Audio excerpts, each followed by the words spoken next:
Akashvani Adilabad 100.2 FM మనస్సు నిండా।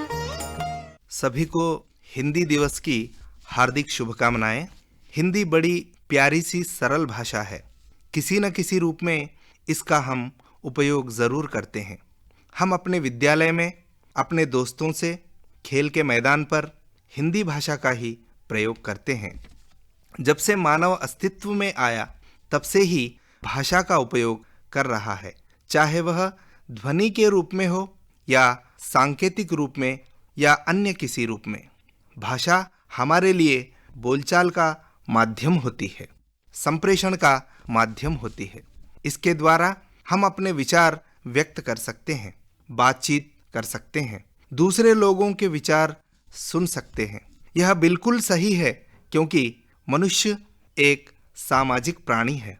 समाज का निर्माण मनुष्यों के पारस्परिक सहयोग से होता है। समाज में रहते हुए मानव आपस में अपनी इच्छाओं तथा विचारों का आदान प्रदान करता है। विचारों को व्यक्त करने के लिए भाषा की आवश्यकता होती है। अतः हम यह कह सकते हैं कि जिन ध्वनियों द्वारा मनुष्य आपस में विचार विनिमय करता है उसे भाषा कहते हैं। इसको हम इस प्रकार भी कह सकते हैं, सार्थक ध्वनियों का समूह जो हमारी अभिव्यक्ति का साधन हो, भाषा कहलाता है। भाषा राष्ट्र की एकता, अखंडता तथा विकास में महत्वपूर्ण भूमिका निभाती है। यदि राष्ट्र को सशक्त बनाना है तो एक भाषा होना चाहिए। इससे धार्मिक तथा सांस्कृतिक एकता बढ़ती है।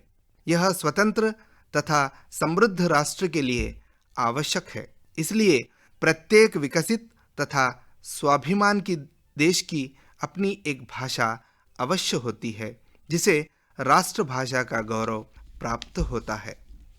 क्या किसी भी भाषा को राष्ट्रभाषा बनाया जा सकता है?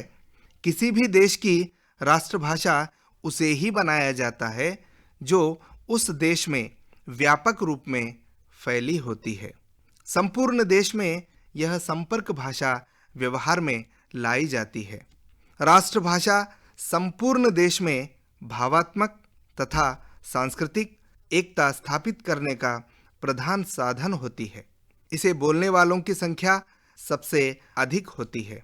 हमारी राष्ट्रभाषा हिंदी भारत के प्रमुख राज्य जैसे मध्य प्रदेश, उत्तर प्रदेश, बिहार, राजस्थान, हरियाणा तथा हिमाचल प्रदेश में प्रमुख रूप से बोली जाती है। हम सभी इस बात को मानते हैं कि हिंदी भाषा बोलने में, लिखने में, पढ़ने में सरल है।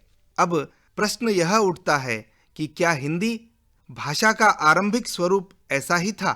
हमारी अपनी सी लगने वाली हिंदी भाषा का रूप ऐसा नहीं था। प्रारंभ में यह बोली के रूप में थी। बोली का क्षेत्र सीमित होता है। कालांतर में यह विकसित होते होते एक समृद्ध भाषा बन गई। भाषा के रूप में इसका क्षेत्र विस्तृत होता गया। हमारी हिंदी भाषा में प्रचुर साहित्य उपलब्ध है। सभी विधाओं में साहित्य लिखा हुआ है, जैसे कहानी, कविता, नाटक, उपन्यास आदि। हिंदी भारत की स्वयं सिद्ध राष्ट्रभाषा है। इसे बोलने वालों का प्रतिशत 65 से भी अधिक है।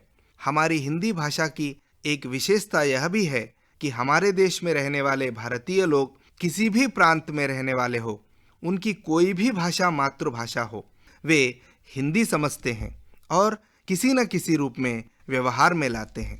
किसी कार्य में सफलता प्राप्त करने के लिए परिश्रम तथा संघर्ष करना पड़ता है। हमारी हिंदी भाषा भी कड़े संघर्षों के बाद वर्तमान स्थिति तक पहुंची है। हिंदी भाषा के विकास में संतों, महात्माओं तथा उपदेशकों का योगदान भी कम नहीं आंका जा सकता, क्योंकि वह आम जनता के अत्यंत निकट होते हैं। इनका जनता पर बहुत बड़ा प्रभाव होता है। उत्तर भारत के भक्ति काल के भक्त कवि सूरदास, तुलसीदास तथा मीराबाई के भजन सामान्य जनता द्वारा बड़े शौक से गाए जाते हैं। इसकी सरलता के कारण ही कई लोगों को कंठस्थ है। इसका प्रमुख कारण हिंदी भाषा की सरलता, सुगमता तथा स्पष्टता है। संतों, महात्माओं द्वारा प्रवचन भी हिंदी में ही दिए जाते हैं, क्योंकि अधिक से अधिक लोग इसे समझ पाते हैं।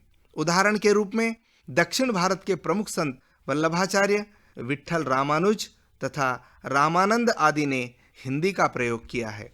उसी प्रकार महाराष्ट्र के संत नामदेव, संत ज्ञानेश्वर आदि, गुजरात प्रांत के नरसिंह मेहता, राजस्थान के दादू दयाल तथा पंजाब के गुरु नानक आदि संतों ने अपने धर्म तथा संस्कृति के प्रचार प्रसार के लिए एकमात्र सशक्त माध्यम हिंदी को बनाया। हमारा फिल्म उद्योग तथा संगीत हिंदी भाषा के आधार पर ही टिका हुआ है। भाषाई विविधता मनुष्यों को जोड़ने का काम कर सकती है, पर तभी जब सभी मातृभाषाओं के सम्मान की समझ दिखाई जाए, क्योंकि जिस बोली को मनुष्य अपने जन्म के साथ जीना शुरू करता है, उसकी सोच और समझ भी उसी के अनुरूप तेजी से आगे बढ़ती है। दूसरी भाषा में काम करने और पढ़ाई करने के बाद उस स्तर का काम कर पाने में कठिनता होती है और व्यक्ति अपनी प्रतिभा का 100% समाज को नहीं दे सकता है। इसीलिए मानव की प्रतिभा का सम्मान करने के लिए उसे उसकी अपने मातृभाषा में ही शिक्षा दी जा सके तो उसका संपूर्ण विकास हो सकता है और वह पूरी मानव जाति के लिए भी बहुत अच्छे काम कर सकता है। भारत में तो शुरुआत से ही हजारों बोलियों का समावेश रहा है और संविधान भी विभिन्न क्षेत्रीय भाषाओं को राष्ट्रभाषा हिंदी की तरह बराबरी का दर्जा देता है, जिससे तमिलनाडु के भाषाई आंदोलनों के बाद भारत में यह कभी भी कोई समस्या का कारण नहीं बन पाया है। भाषाई समझ को विकसित करने से उसका विकास अच्छी तरह से होता है।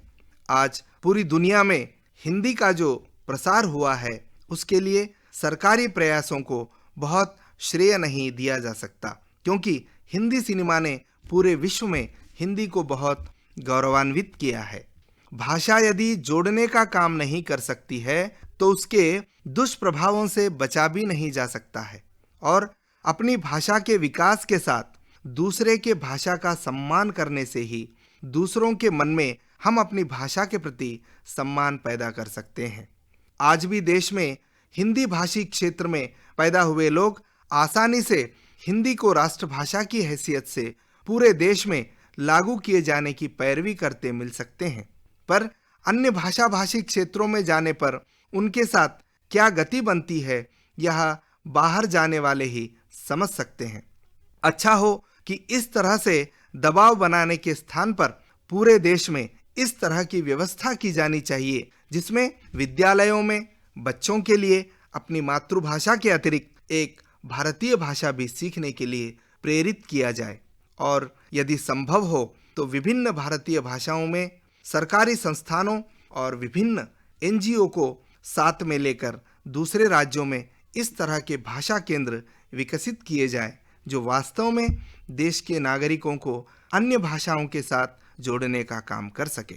राजभाषा का विकास हो, पर उसके साथ मातृभाषा के समुचित सम्मान और विकास की बात पर भी ध्यान दिया जाना आवश्यक है, तो यह संभव हो सकता है कि आने वाले समय में देश भाषा के स्तर पर किसी भी विवाद से बहुत दूर हो जाए।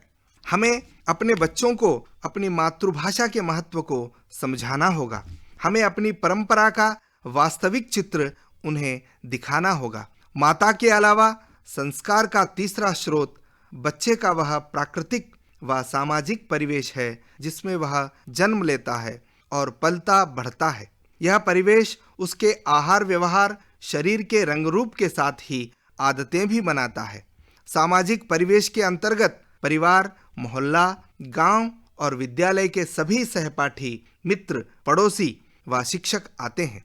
पवित्र भावों और आस्था का सूत्र ही अपने पूर्वजों के प्रति कृतज्ञता और पूज्य भाव के लिए प्रेरित करता है। यही सूत्र सामाजिक आचरण का नियम कहलाता है।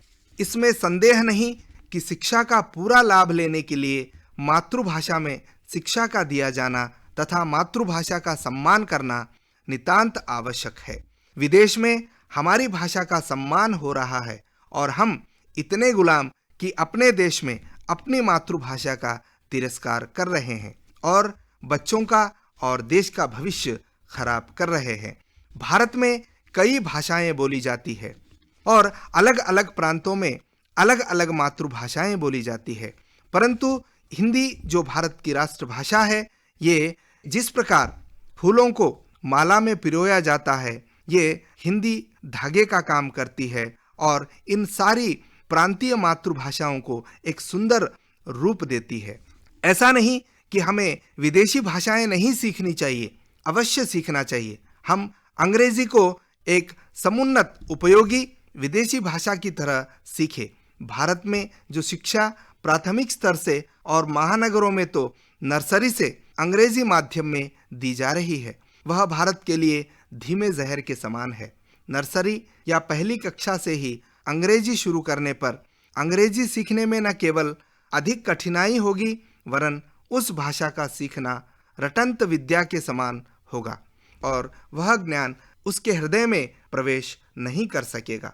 असली भाषा अर्थात हृदय तक पहुंचने वाली भाषा जीवन जीने वाली भाषा से आती है, जो उसकी मातृभाषा है या उसके क्षेत्र की भाषा है, क्योंकि बच्चा मातृभाषा में सीखे ज्ञान तथा कौशल को अन्य भाषा में सरलता से ढाल लेता है। अतएव अंग्रेजी की शिक्षा को मातृभाषा की शिक्षा से 4 कदम पीछे रहना चाहिए। शिक्षा का माध्यम मातृभाषा ही होना चाहिए। अंग्रेजी भाषा का शिक्षण माध्यमिक स्तर से प्रारंभ करना चाहिए। कुछ विद्यार्थियों को शिक्षा अंग्रेजी माध्यम में दी जा सकती है, जो कि 12वीं कक्षा के बाद भी प्रारंभ करनी चाहिए, ताकि मातृभाषा की पर्याप्त निर्मित तथा संस्कृति मस्तिष्क तथा हृदय में समुचित रूप लेकर बैठेगी। धन्यवाद। ఆకాశవాణి ఆదిలాబాద్ 100.2 FM మనసు నిండా